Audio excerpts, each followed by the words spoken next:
Terima kasih Anda masih bersama kami di Special Report. Pemirsa, saya ke Pak Komarudin. Saat ini memang ada penghembusan bahwa untuk mendelegitimasi penyelenggara pemilu yang kemudian memperkeruh suasana di bawah.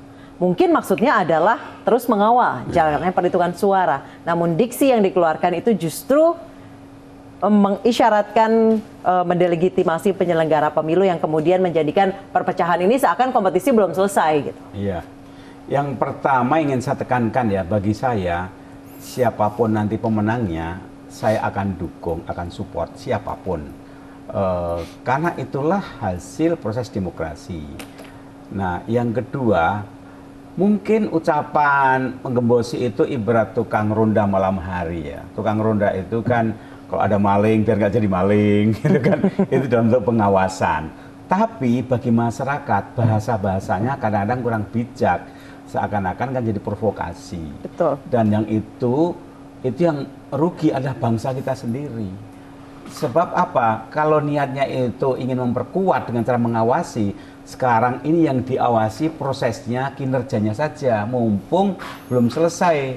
Jadi diplototin kinerja KPU, bagaimana, kemudian kecurangan. Jadi jangan kemudian dilegitimasi, sebab lagi-lagi kalau kita sudah tidak percaya pada institusi yang ada, hukum yang ada, kepada siapa akan menyelesaikan sengketa? Demokrasi itu kan sungguhnya cara beradab menjinakkan konflik. Gitu. Dulu konflik kan fisik, dengan hukum demokrasi maka kemudian dari bulet ke balot. Bulet itu kan peluru, gitu kan, peluru. Dialihkan jadi belot, yaitu kertas suara. Jadi kalau kita ini memang bangsa yang beradab, ya mari kita kembali pada aturan yang beradab, ya hukum. Gitu. Ya silakan tengkar di medan hukum. Di negara yang maju, demokrasi itu kan mesti kawal hukum. Jadi demokrasi itu kebebasan, hukum itu penegakan etika dan penegakan keadilan. Ini harus seimbang. Nggak boleh bebas tanpa hukum atau hukum tanpa kebebasan. Nah sekarang kebebasannya kan sudah maju. Sekarang gilirannya hukum yang kita tegakkan. Oke, Pak Komarudin, tanggapan Anda mengenai hembusan kekuatan masyarakat, people power yang pernah dihembuskan salah satu elit. Iya. Mungkinkah terjadi sekarang atau berhasilkah upaya untuk membentuk hal itu? Ini perlu diluruskan aja. Pemilu itu people power. Pilpres itu people power. People power yang beradab, mengikuti aturan-aturan hukum, itu people power gitu. Tapi kalau people power di jalanan, ngamuk-ngamuk, saya itu terkesan ya sebelum puncak Pilpres pemilu, umat Islam khususnya telah menunjukkan prestasi people power yang tertib teratur di Monas 212. Kemudian di Gelora Bung Karno 2 kali pasangan 1 dan 2. Damai, rame, meriah, aman. Itu prestasi yang dunia mengakui. Itu people power. Tapi tunjukkan dengan damai. Nah, janganlah prestasi itu dirusak. Yang melibatkan ratusan ribu aja bisa damai kok. Lebih-lebih ini rakyat sudah kembali ke habitatnya, hanya sekelompok orang. Yang kalau tengkar di TV, kita hafal siapa orangnya, gitu kan? Itu juga kan? Itu juga. Jadi yang atas nama rakyat yang mana? Yang ribut itu kan hanya segelintir. Nah, yang saya khawatir itu memang ada pihak ketiga yang memang sengaja ngaco aja. Nah, yang ngaco ini akan merusak prestasi people power yang ditunjukkan oleh para kontestan. Ini jangan dirusak. Oke, Pak Robikin, silakan. Ya, saya kira dalam beberapa hal sudah disampaikan oleh Prof. Komarudin.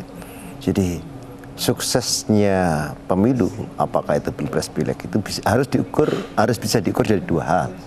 Terkait dengan legitimasi misalnya, maka basisnya adalah perolehan suara. Nah, itu nanti hasil akhirnya di rekapitulasi akhir KPU. Yang kedua, kalau toh dianggap ada ketidakadilan dalam rangkaian proses penghitungan dan seterusnya, maka harus bisa diuji secara hukum melalui instrumen hukum yang tersedia, yaitu Mahkamah Konstitusi. Sesederhana itu satu. Yang kedua, saya termasuk yang tidak percaya masyarakat kita bisa diprovokasi begitu saja untuk melakukan people power dalam pengertian ngamuk-ngamuk di jalanan. Enggak. Sudah tidak bisa lagi. Saya yakin masyarakat kita udah sangat maju. Coba lihat, tingkat partisipasi politik untuk menggunakan suara di pemilihan presiden mencapai 80%. Ya. Angka yang sangat tinggi. Kendati pun kita istilah Jawanya ngelus dodo. Karena partisipasi yang tinggi di Pilpres itu, meskipun dengan tingkat kehadiran yang sama, di Pilegnya tidak seperti itu. Ada problem itu hal lain. Nah, tetapi dengan partisipasi yang begitu tinggi, tapi pemilunya lancar, damai, ini adalah sungguh prestasi yang luar biasa. Dunia melihat kita, masyarakatnya mayoritas Muslim, dan di dalam pandangan Islam antara demokrasi dan Islam itu memang tidak bertentangan, bahkan bisa saling memperkuat. Ini buktinya. Pemilu yang damai itu. Nah, damainya pemilu, sukses pemilu itu saya yakin juga tidak akan dikotori oleh istilahnya Pak Komarudin pihak ketiga yang pengen ngaduk-ngaduk dan mendapatkan keuntungan dari situasi crowd itu ya pasca penetapan hasil akhir oleh KPU paling lambat 22 itu. Setelah itu oke, selesai saya kira. Jadi sekali lagi saya nggak percaya kalau akan ada itu sebenarnya. Lagi pula saya termasuk yang memiliki keyakinan dan beberapa waktu yang lalu saya sudah sampaikan melalui media, baik Pak Prabowo maupun Pak Jokowi, Kiai Ma'ruf maupun Pak Sandi, nasionalis sejati, patriotik, tidak mungkin merelakan Indonesia berduka, Indonesia menangis hanya gara-gara Pilpres. Saya percaya itu. Prof. Yunahar, tanggapannya? Ya, jadi saya tetap optimis itu berangkatnya dari situ. Jadi kalau kita udah optimis, cara pandangnya lebih banyak ke positif, tidak negatif. Saya melihat kalau orang kemudian mempersoalkan cara kerja KPU itu bukan dalam rangka mendelegitimasi, tapi dalam rangka mengawasi. Tapi itu terjadi di media-media sosial dengan hashtag dan lain sebagainya. Ya itu tafsir kan, tafsir. Orang mengatakan KPU kenapa kok salah input terus, kenapa kok gini, itu supaya tadi kan sudah dikatakan oleh Pak Komar, Ronda teriak-teriak supaya orang lebih giat kerja. Jadi begitu disteriaki begitu KPU, malah nggak jadi kan? Dia akan lebih lagi. Jadi kalau ada yang berniat dihentikan, kalau yang sudah terlanjur diperbaiki. Tapi kalau didiamkan saja, saya tidak setuju kalau suara-suara kritis terhadap KPU itu dianggap mendelegitimasi. Bukan begitu. Kalau ada orang kritis terhadap kerja Polri, apa mendelegitimasi Polri? Kritis pada hakim, apa mendelegitimasi pengadilan? Maka kan enggak. Yang dikritik itu yang salah saja.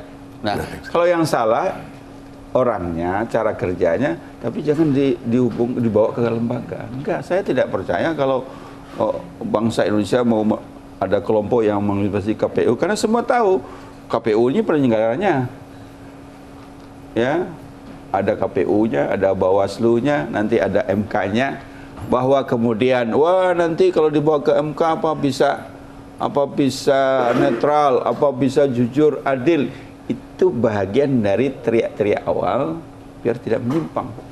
Gitu. Saya melihatnya begitu. Tapi kalau kemudian hal itu bisa memicu kekuatan masyarakat yang lebih ke arah jalanan, bukan melalui konstitusional, masyarakat tidak akan mau.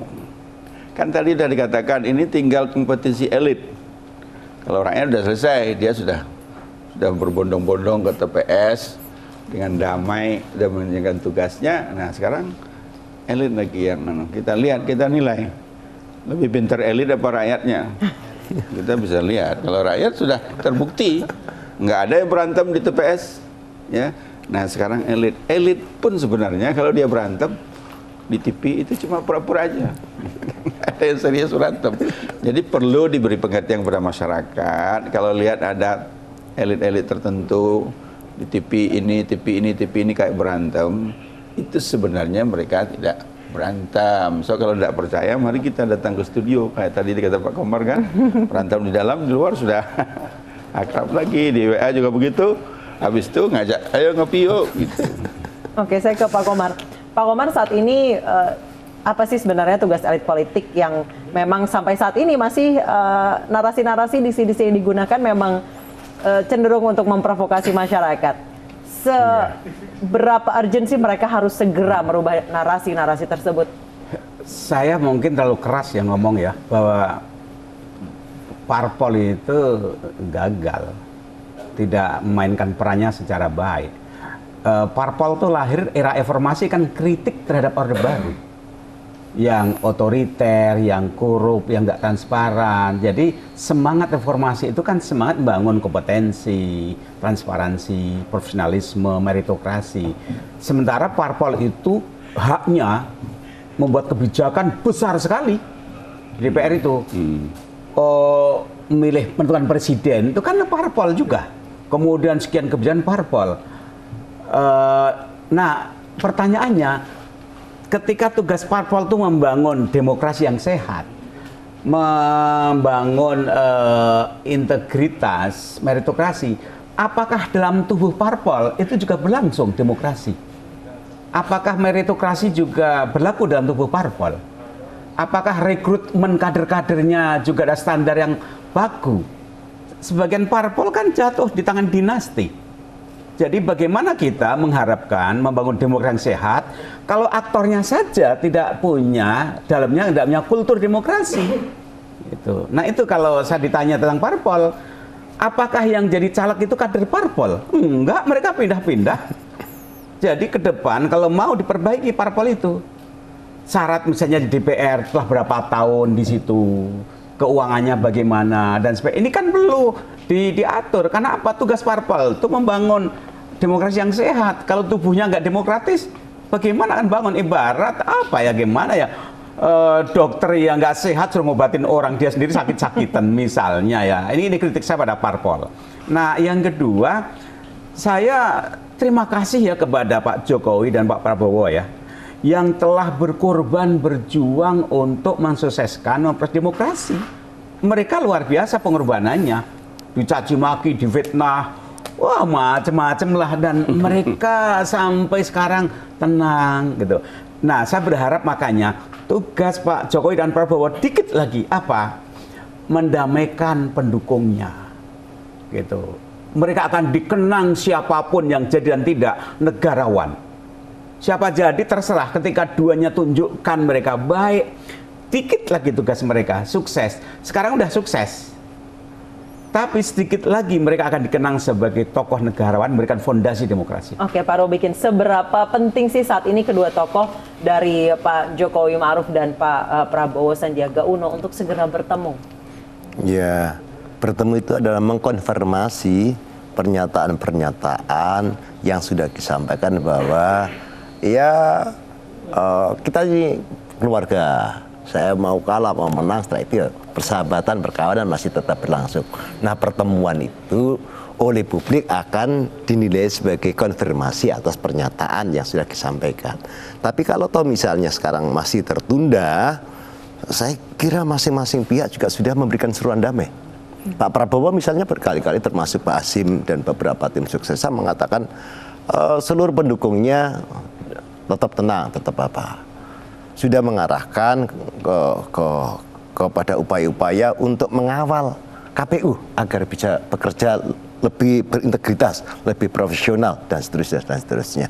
Termasuk pernyataan yang sudah sangat jelas kita dengar dari kedua pasang calon adalah tidak ada kehendak untuk keluar dari jalur konstitusional dalam menyikapi apapun hasil akhir dari pemilu. Nah itu saya kira sudah selesai di aspek itu. Itu yang harus kita pegang bersama-sama.